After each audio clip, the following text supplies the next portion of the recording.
Every 90 seconds, someone is reported missing.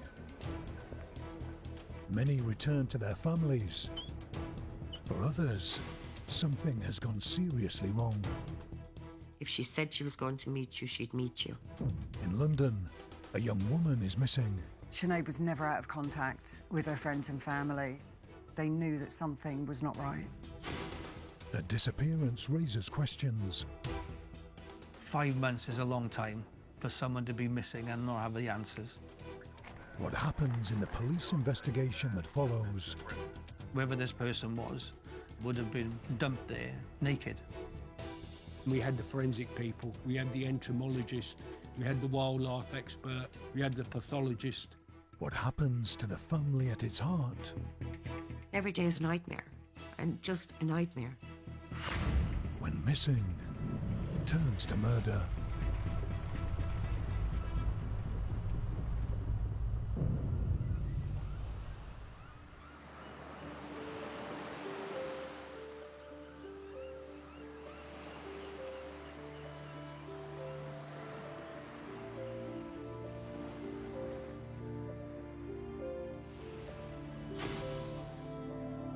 I had 2 brothers and 1 sister, and Sinead was the youngest of the 4 of us. She was a little doll.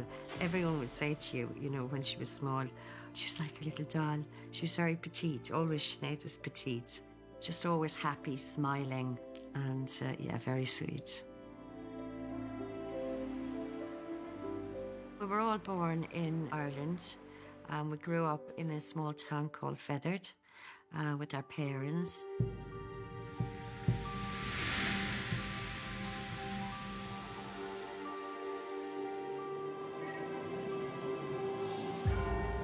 We moved to London in 1980, and at that time, Sinead would have been very young, about 6.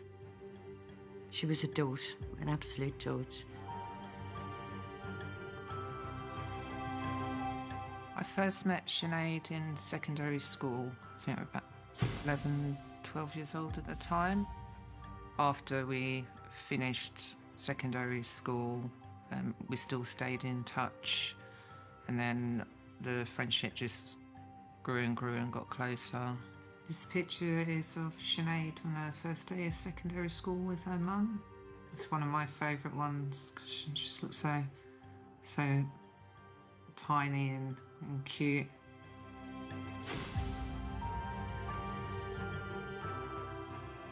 She was loyal, sweet.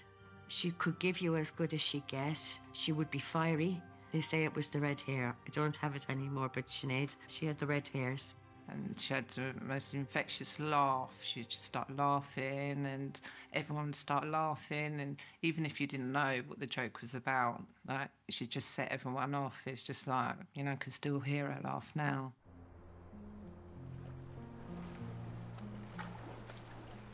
She lived in a place called Barons Court, which is Hammersmith, Fulham, West Ken, that sort of district area. We were in contact every day, definitely on the phone, and I'd see her, you know, a few times a week, because we lived quite close by as well, so.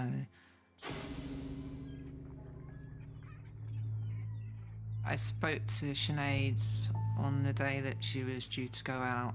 She did ask me if I wanted to go, and I said no, because it was a weeknight and go out, have fun, enjoy yourself. You know, I'll speak to you tomorrow.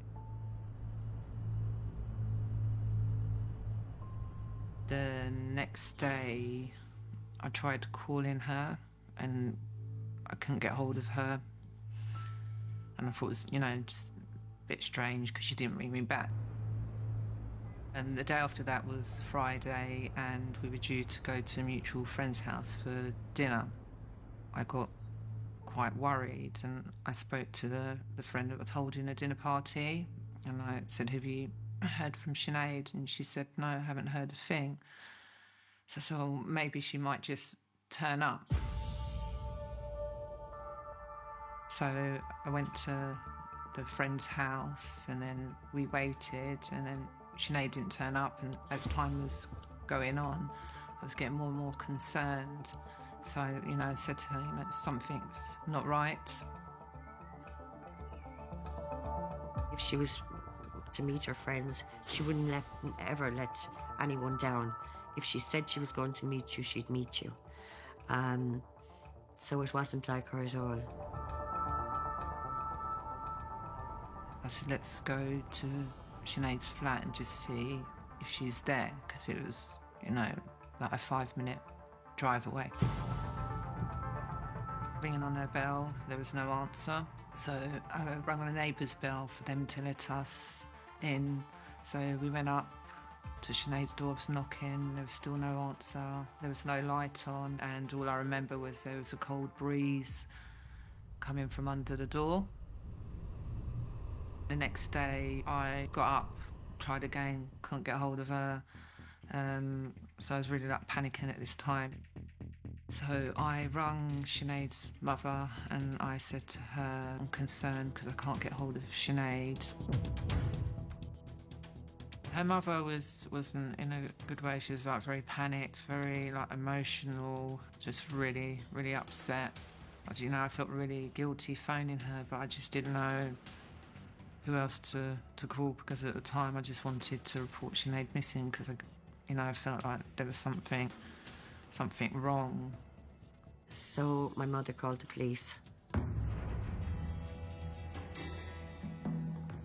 At the time that this offence was reported to the police, it was late October 2000, and apparently a young lady, Irish lady called Sinead Healy, had gone missing, almost as if she'd disappeared off the face of the earth. And the family were very concerned because they had no contact with her, and that was very unusual from the point of view that she would ring her family on a regular basis, and they hadn't heard from her in about 2 days.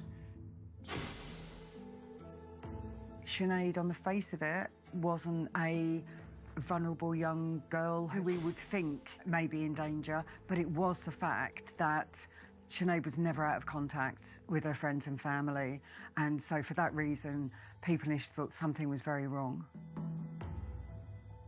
The CID at Hammersmith sent round a couple of uniform officers with the mother, with her permission, and they broke into the flat. I think they kicked in her door, knocked down her door. And they searched it, and there was no trace of Sinead there. Closer examination of the flat only raises more questions. Sinead's checkbook and bank card were there, and her passport.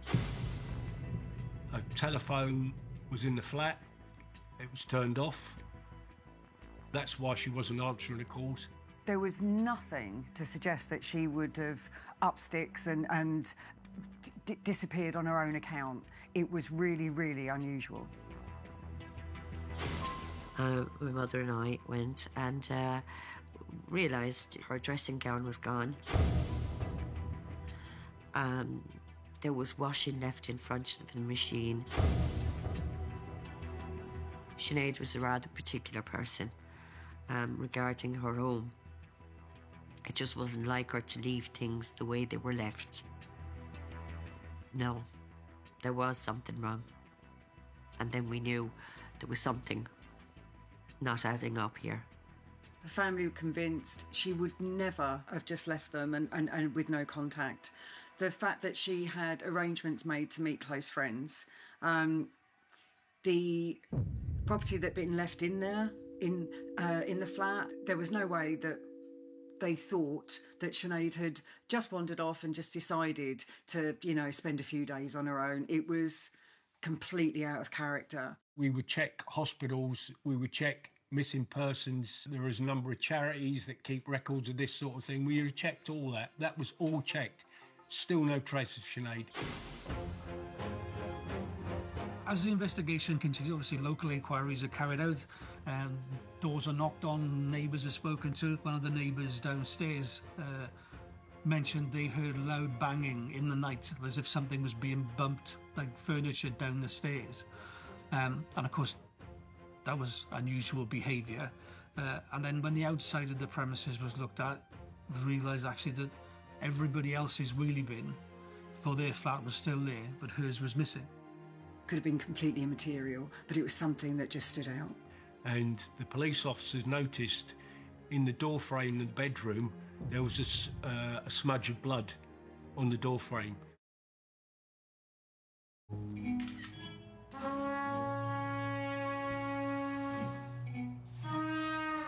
Look, I deleted Garrett.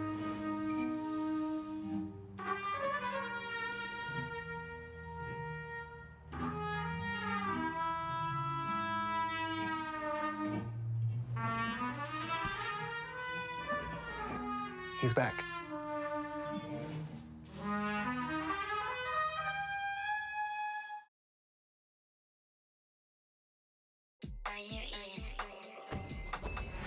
The all-new Hyundai Insta 2025 World Electric Vehicle.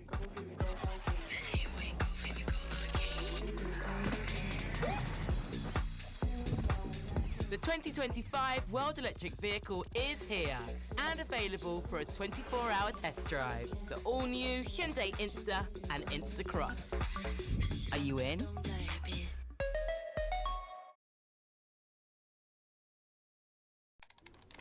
At Currys, we are full of laptop knowledge. I travel a lot and I often work on the go. Well, the Asus ZenBook A14 Copilot Plus PC is not only light and has all-day battery life, but you can whiz through work using Recall to easily find files and remember things you've seen using simple prompts. Love it. What was that first bit again? We're full of knowledge on the tech you need. Get the Asus ZenBook A14 Copilot Plus PC for just $17.55 a month. Currys, beyond expectations. His words could change the direction of a society. This is a culmination of everything. If we want to understand who we are, it begins with an honest conversation about Thomas Jefferson, Fridays at 9, new on Sky History. The discovery of blood at the scene kicks the investigation into high gear.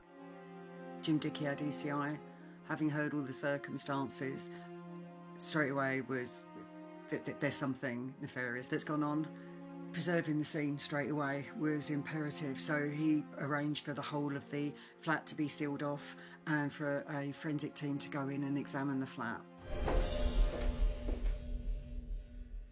Police were able to identify a fingerprint in some of the blood. Sometimes it's possible to be able to identify an area that's been cleaned up with blood using different chemicals.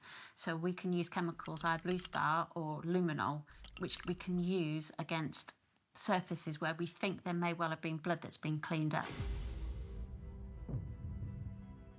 So in this case, they were able to use luminol at the crime scene, and they were able to find spatters of blood where the offender obviously had cleaned them up properly.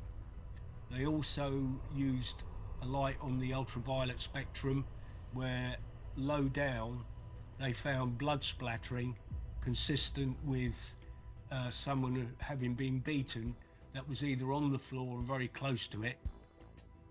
There was obviously been some kind of attack there. There was blood that was found at the scene, there was fingerprints found at the scene. It was difficult initially to tell whether it was a fingerprint in blood or blood on top of a fingerprint. Firstly, Sinead didn't have a criminal record, so how were the police going to identify that the blood at the flat was actually Sinead's blood? We do this by taking ante-mortem samples from the crime scene. So, for example, we might take a toothbrush or a hairbrush or a razor that we know belongs to the victims. Those samples are then submitted to a forensic lab. The forensic lab tried to obtain a full DNA profile, and then the police are then able to match the full DNA profile from those samples with any blood that's found at the scene. So the police were able to identify, using the samples that were taken, that the blood at the flat was actually Sinead Healy's blood. So the threat level has increased. I was very concerned that Sinead had come to some misfortune. Very quickly then the police, they realised it wasn't a normal disappearance. Whatever a normal disappearance, but you know, she wasn't just gone somewhere and forgot to tell anyone. So it became clear she was not there, not through her own choice. And then we still thought, she'll turn up, she'll turn up. The worst thing is the not knowing, because even when the situation looks like it's the worst it can be, when someone's still missing, you always keep that little bit of hope that they're still okay, they're somewhere, and you know, and then you just keep going through all these different scenarios in your head. Sinead has now been missing for over 72 hours, and the discovery of blood in her flat causes concern for the investigation team. She needs to be found fast, so the detectives cast their nets wider. So we had missing person posters created. There was also appeals through the media with TV. Police review local CCTV for any appearance of Sinead prior to her going missing. We needed desperately to sort of trace Sinead's last movements. So as a result of that, we went to the pub that we knew that Sinead had been in, and we collected CCTV from there, in and around that area, the Fulham Palace Road, desperately trying to get any sightings of Sinead, any contacts that she'd had, anything at all. CID at Hammersmith did some checks, and they ascertained that Sinead had last been seen on the evening of 18th of October, and in fact she was seen on CCTV in Fulham Palace Road near Charing Cross Hospital, and also she'd been drinking with a friend in the Salisbury pub, and that was recorded on the pub's CCTV camera. Sinead appearing on the CCTV finally provides the police with a breakthrough. They found out that a minicab driver had picked her up with another man who was caught in CCTV and dropped them from Fulham Palace Road round to Sinead's flat in Barons Court, and that was recorded by the cab driver in the minicab office, so they had a record of that. The CID also recognised the man in the CCTV in Fulham Palace Road as being a guy called Kenny Lynch. Kenny Lynch was one of Sinead's friends. The family loved Kenny Lynch. He was a great friend of Sinead's as far as they were concerned, and they'd known each other for 10 years. Kenny had given her a job in his mobile phone shop at the age of 16. I met him. I used to pop into the shop occasionally to see Sinead. You know, she'd be worked off her feet. I'd pop in and say hello to her. And if he was there, I would say hello, and he'd say, "Hi, Trish." Real friendly, a big guy, well-dressed, well-groomed. Always had a smile on his face. She seemed happy to work for him. He was considered a really good, really close friend. The family also told them that Lynch had been a boyfriend, as in boyfriend-girlfriend relationship with Sinead for some 6 years before. So we starting to build up a bit more of a picture. Apparently they did have a relationship of some kind. While looking further into Kenneth Lynch, the detectives make a shocking discovery. Kenneth Lynch, he would have been, in all probability, if not the last, one of the last people to have seen her at that time. Obviously, he's then looked into, and the bizarre thing I remember at the time when that happened was technically, at the time when Sinead went missing, he was technically in prison.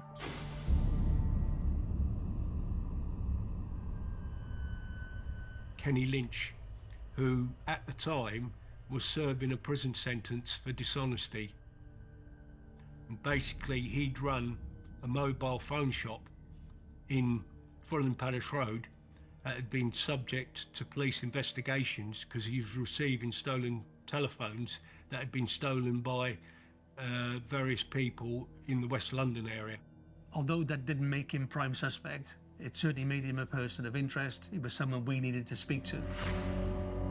The terms of Kenneth Lynch's prison sentence mean that he is allowed to spend his days working outside of the prison walls, but must return at night. The situation was that he was going out to work every day and going back to the prison at night, and then one weekend a month he would get home leave. And so it was quite important then for someone to actually go and speak to Kenny Lynch and say, so what can you tell us about Sinead's disappearance? He was going to need to be spoken to, if nothing else, as a potential witness.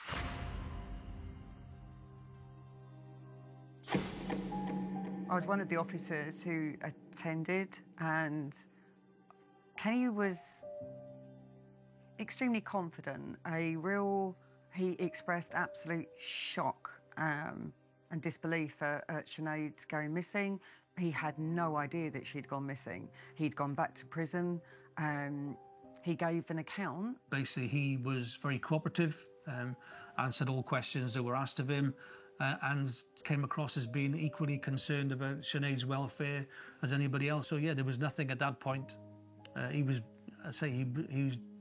didn't deny that he was with her in the pub that night. He didn't deny that it was him on the CCTV, and came across as if he was really concerned. So when you consider his response when he was first spoken to by police, with the fact that family talked about the fact that they knew him as a friend of Sinead's, and they didn't raise any concerns about him, it all kind of fitted. It didn't really take us any further forward. And the story we tied him down to was, yes, it was him on the CCTV. Yes, he had been with Sinead. Yes, he had a drink with her in the Salisbury pub. Yes, he was in a minicab with her to her flat. He went in there, had a cup of tea. She took a phone call and he left. And he said, the next morning, I drove back to prison, and here I am now in prison, because he was in custody still. And he basically gave a credible explanation for everything we'd known up to that point. What we didn't know at this point was the results of the forensic examination.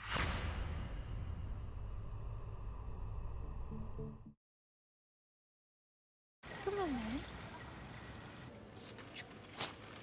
That's for your sister. That's your dad's favourite. That's 1. That's 2. That's 3. That's good. At Asda, we're always working to roll back the cost of your weekly shop. That's why we launch new rollbacks every single week. That's good, honest value. That's Asda price.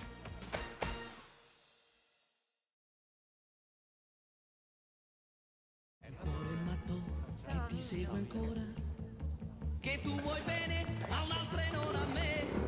Il cuore matto da legare, che crede ancora che tu pensi a me. Non è convinto che sei andata. Peter Moretti, enjoy life's simple pleasures. Jefferson is acting like a king, the very thing he supposedly despised. He promised his wife before she breathed her last that he would never marry again. His words could change the direction of a society. This is a culmination of everything. If we want to understand who we are, it begins with an honest conversation about Thomas Jefferson, Fridays at 9, new on Sky History. When the information came back that the fingerprint and the blood, it turned out that it was Sinead's blood and the fingerprint was Kenny's. That forensic result put Kenny in Sinead's flat at the time when we now had evidence that struggle had taken place. And he obviously hadn't told us about that when he was first interviewed, so he was going to have to be spoken to again, but this time as a suspect. Initially, the family weren't very accepting of that because they didn't see him as being someone who would harm Sinead. Absolutely not. He was her friend. Friends don't do anything like that, untoward to their friends, do they? So I understood that they had to go through their investigation and that they had their ways and means, but I thought nobody that knew Sinead could do that to her. Quite clearly, that forensic evidence that put him in her flat when Sinead's blood was there changed things. Kenny now was being interviewed as a suspect at the police station, so he had to get him produced from the prison and brought to the police station so he could be interviewed. And initially, from the officers who carried out the interview, they were saying he was still answering questions, he's still being cooperative. When they asked him about his fingerprints being in the flat, he was quite confident and saying, well, of course they're going to be there. I visited the flat several times. And it was only when it was put to him about the fact that his fingerprint was in Sinead's blood. And then from that point on, my understanding was he didn't answer any more questions. He made no comment responses. The fingerprint in Sinead's blood is still not enough for the detectives to detain Lynch indefinitely. And now Sinead has already been missing for several weeks. So at that stage, our team is really frustrated. You know, at the end of the day, we've spoken to Kenny. He is our prime suspect, despite the distractions and despite every other bit of evidence that we collated. Kenny is our main suspect. But it's all circumstantial. Everything is circumstantial still, because what we don't have is Sinead. We're running out of time now. You know, we haven't got an open-ended time, so we were very acutely aware we could only rearrest him if we had better or further evidence. It was incredibly frustrating and really sad, because you're just thinking, you know, 26-year-old girl. It was horrible, horrible waiting game, and, you know, for the family, just unbearable, absolutely unbearable. I remember one day, I just said to myself, I've had enough, I can't do this anymore. So I sat down on the sofa and I started then doing this thing where I come home from school and I pretend, this is mad, but I pretend Sinead was in the house. And I'd walk through and I'd say, Shane. It was like just being able to say her name. Yeah.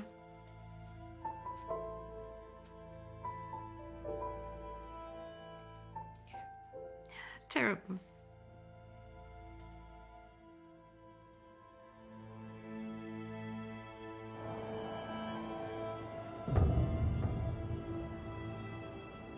March 2001. 5 months since Sinead's disappearance. So Sinead had been missing for 5 months. The case was, although being investigated by the murder team, she was still a missing person at that point. So the big change, or the big step forward, was when remains were found. The discovery of remains is significant news for the case, but the investigators need to ascertain if they are animal or human. We had a call from the control room to say that a male had called in who'd stopped in the lay-by. He was travelling on the M40, completely innocent male. He stopped in the lay-by to relieve himself, and he found what he thought might be a deer carcass, but he wasn't sure. So he called it, he went home, and then he called it into his local police. Police officers went round to the scene, and they also saw what the gentleman had found and were a little bit confused as to, it looked like a carcass of something, but they didn't know whether it was human or not. And it's at that stage when they then call the crime scene team in for us to go down and have a look and make some decisions at that scene. And I was one of the first people to attend that crime scene.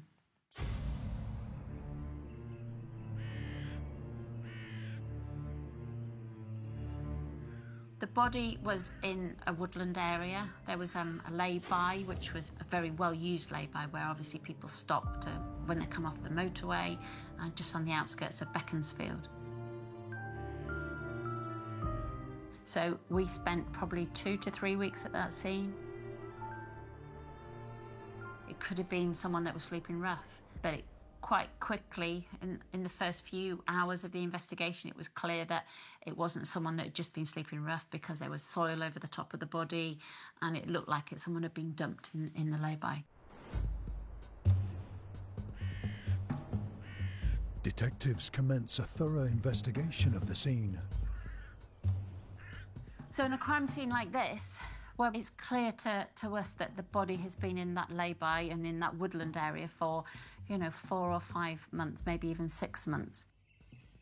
So we called an archaeologist and anthropologist to the crime scene. A forensic archaeologist's role is to carefully excavate the remains so that we're able to identify potentially who the body is, and also identify if there's any missing bones or any missing parts of that body. The forensic anthropologist concluded that it was probably the body of a young female. She was naked and she was probably of the age of between 20 and 30. Tests conclude that the remains are human.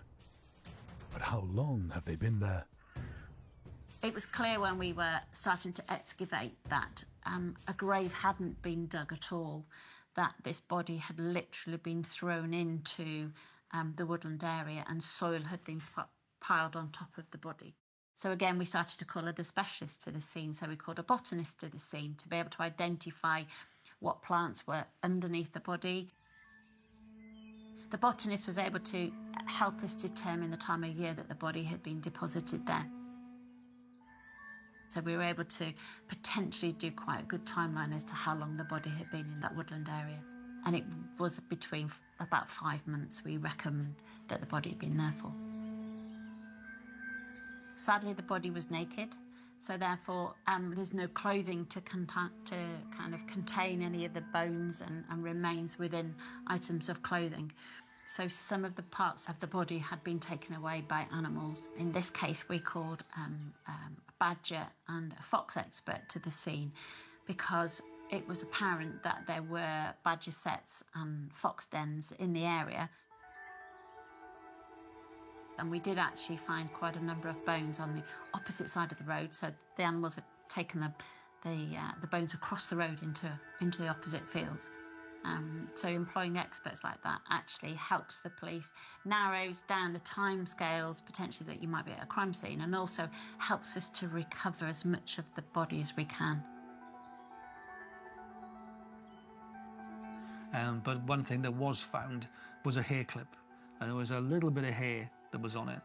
And it was quite clear the hair was auburn, ginger-coloured, red. So that was another good indicator. The offender might have known that it was a lay-by there, but there was no almost premeditation to dig a grave before they put the body in it. It seemed like a very spontaneous thing, which again indicates that maybe the body's been taken in a vehicle and then they pulled into the lay-by and just chucked the body in and then just driven off.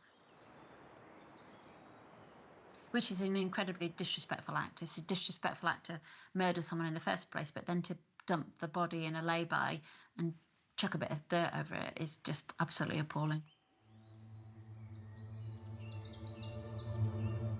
A lot of the body had actually just deteriorated, but they did manage to get DNA from a little bit of deep tissue, thigh muscle that was still there. Then, the investigators received the worst news. They did manage to identify from DNA that it was Sinead. The crime scene stains, so the blood that was found at the flat in London, then matched up with our victim. The DNA is a match to Sinead Healy. Detectives now need to determine her cause of death. The pathologist was able to identify an area of damage to the right-hand side of the skull around this area, so below the eye socket and onto the side of the head here. And there was some fracture marks on there which we were able to piece together at the post-mortem. This was a really good indication that the victim had had some kind of head injury. The pathologist was able to tell us and gave evidence to that effect that she died of severe blunt trauma, several blows to the head, and her skull had been broken open, and that was the cause of death. So now we had the final bit in there, the final bit being that we recovered Sinead's body, gives the family some closure. The investigators are finally piecing together what happened to Sinead. But they must also report the tragic news to her friends and family. If there was somebody was found or remains of someone was found, Glenn Jones would be the first to contact me by phone, by coming to the house, whatever, to let me know first before I heard anything on the television. So when Sinead was found, we were told immediately before hearing it anywhere else. Just at that time, it just felt like something just died inside me. Like, you know, I'd be killed inside.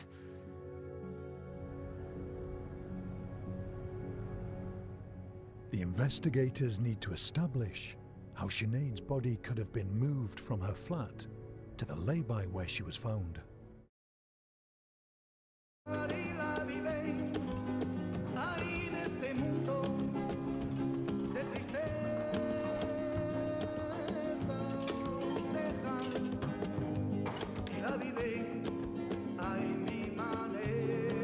Choose to cruise.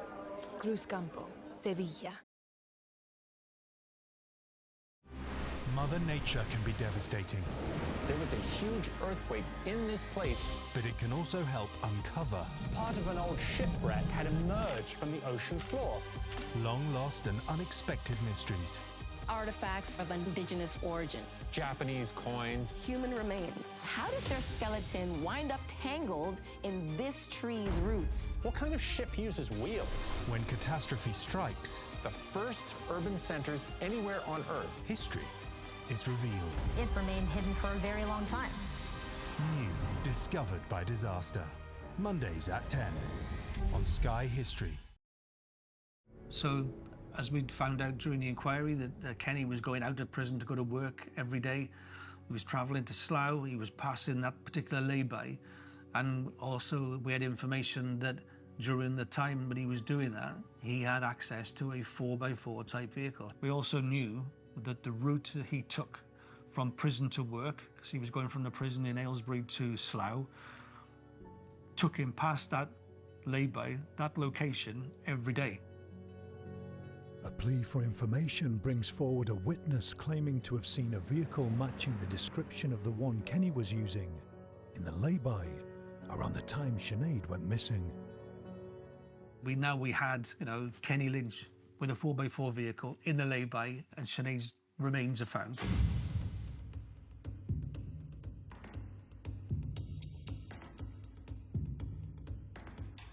Imagine he killed Sinead and had the front to throw her body in the ditch. That's what he'd done, is throw her naked body in the ditch and then go about his business like nothing happened.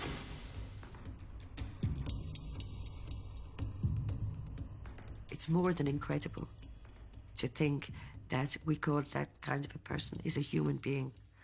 I don't think that a human being could do that.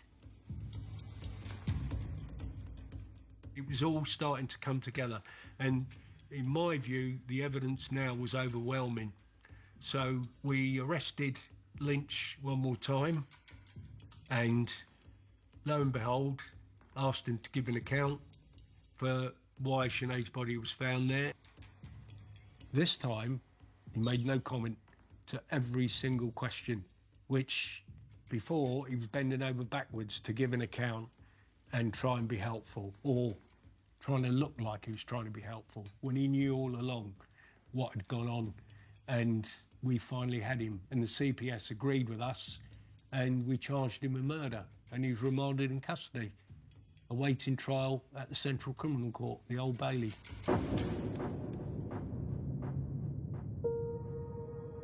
Prior to the trial, Sinead Healy's family can finally make plans to lay her body to rest.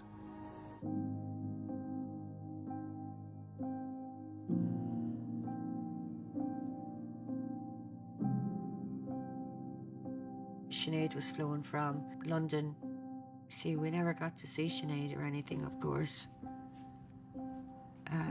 So she was brought to church and she was buried in our local cemetery beside our brother. So when we got to our town, there was people everywhere. I mean, everywhere. Up and down the street, on each side of the road, everywhere. Outside the church. And it was only kind of when we parked up and looked, they were there for Sinead. Because we were gone out of feather for years, you know. People remembered us. So it was really hard. It was lovely, but it was, you know, yeah. Everybody marched behind the coffin to the cemetery, and the body was buried by the priest. And I said to the priest, "Father, you've done your job, now I'm going to do mine, i.e. convict Lynch and get him locked up."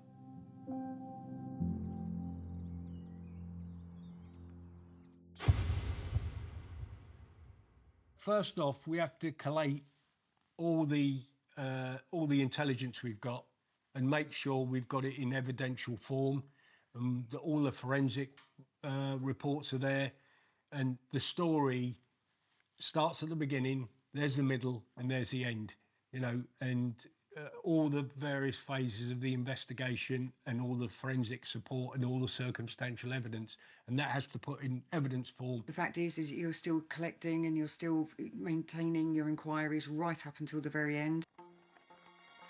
I also asked that we do some work around Lynch's mobile phone, and this took quite a while for us to get this information back.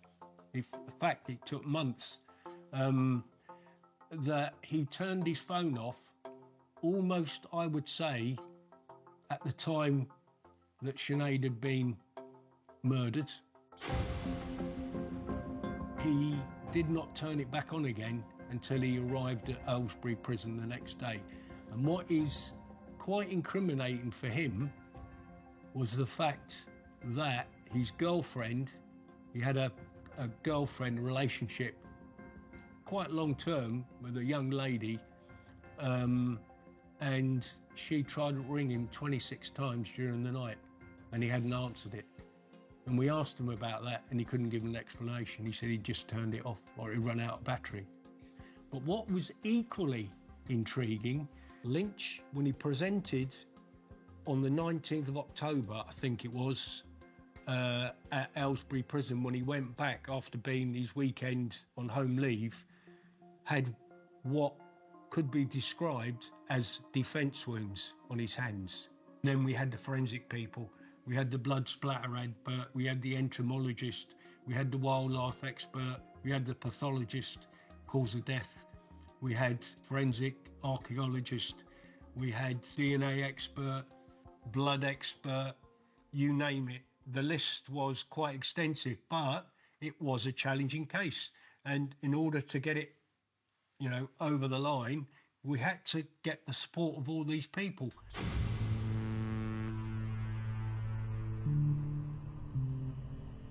He just had a smile on his face, like he couldn't care less. He just couldn't care less. Basically, it was almost like we were an inconvenience. The fact that he was there and we were looking at him.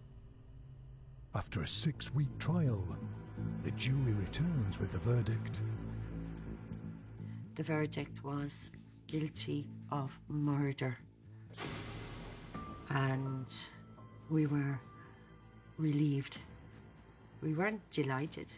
We were just relieved that there was some retribution for taking Sinead in the savage way he did from us.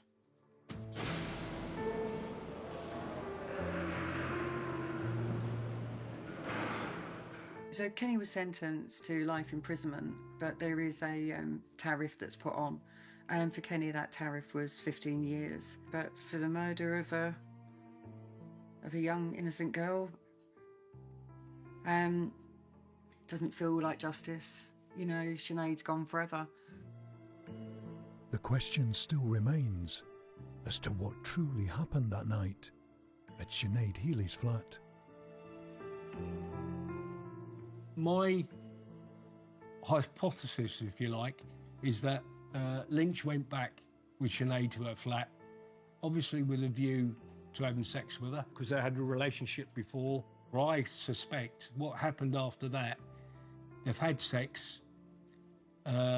She said, probably words to the effect, well, if you want to start a relationship again, you know, it's me or nobody else, and you've got to tell your girlfriend. And he's obviously panicked, and he battered her to death. And then he's realised he's got to get rid of the body. So he's thought, well, I need to be in prison the next day. Wrapped the body in bedclothes, because there must have been quite a lot of bread. He's had to clean up as best he can the flat, but he didn't do it 100%, as we know. She's probably had the dressing gown close by, or maybe even wearing it when the attack took place. Put the body in the wheelie bin, down the stairs, hence what the neighbours hear, into the car, dumped in the early hours of the morning on the A40 just outside Beaconsfield, back to the prison on time. As you see, we didn't actually know Kenny Lynch at all. We only saw what he wanted us to see. We hadn't a clue that he had already been in prison or he was involved in any criminal activity in any direction. What did we know? Nothing. Nothing. You always think of it being a stranger that takes advantage of people, don't you? Rarely would you think a friend would turn on you like that. It's actually shocking and hard to get your head around. Sadly, it's reality.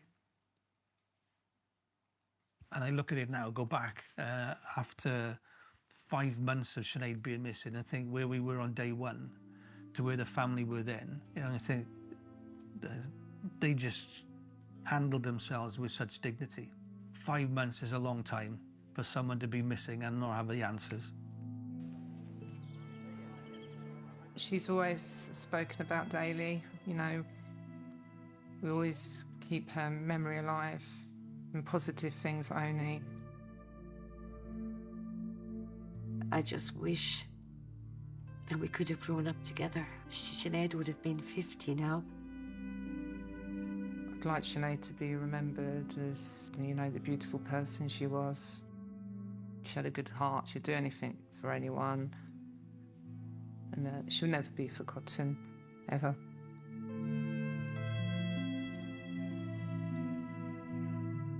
She's with us all the time. I'm convinced of it. She gives me the strength to sit here. I know she has to, because it's coming from somewhere. So she gives me the strength. And I sit here for her.